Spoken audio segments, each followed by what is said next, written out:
Now for our What in the World segment. What got my attention this week was a fatwa issued by this man, Muhammad Tahir Qadri. It wasn't a fatwa against infidels, against America, against cheeseburgers, or against Salman Rushdie's latest book.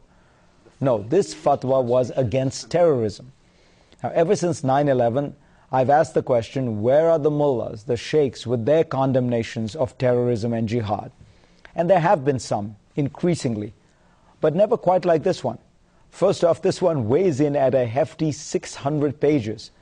And while past fatwas might have hemmed and hawed about whether or not the Quran condoned terror or particular kinds of violence, this one is definitive.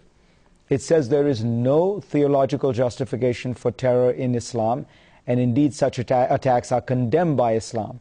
Qadri says terrorists will be excommunicated from the religion.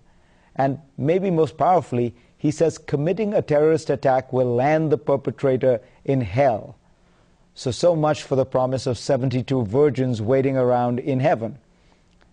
Now, while Qadri and his organization say they have hundreds of thousands of followers around the world, most of those are Pakistani, as Qadri is.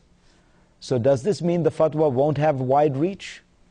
It's difficult to tell. He is part of a larger war that is being waged and won within Islamic circles, and Pakistan is now a very important place where jihad and jihadis are operating.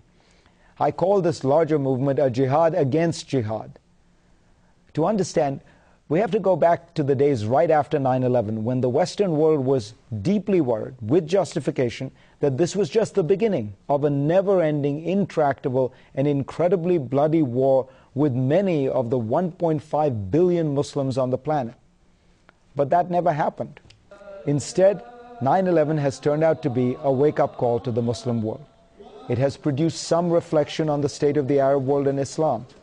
It has also produced a series of attacks by Al-Qaeda and affiliated groups against Muslims themselves in places like Iraq, Indonesia, Saudi Arabia, Jordan, Egypt. And these attacks force the leaders in those countries and many others to fight jihadis and to stand up for their brand of moderate Islam. That has all added up to a backlash against terror in much of the Muslim world, and the polls bear this out and elections bear this out. It is not enough. There are still many deep problems within the world of Islam, and more needs to happen. But let's recognize that we have seen some good news here as well.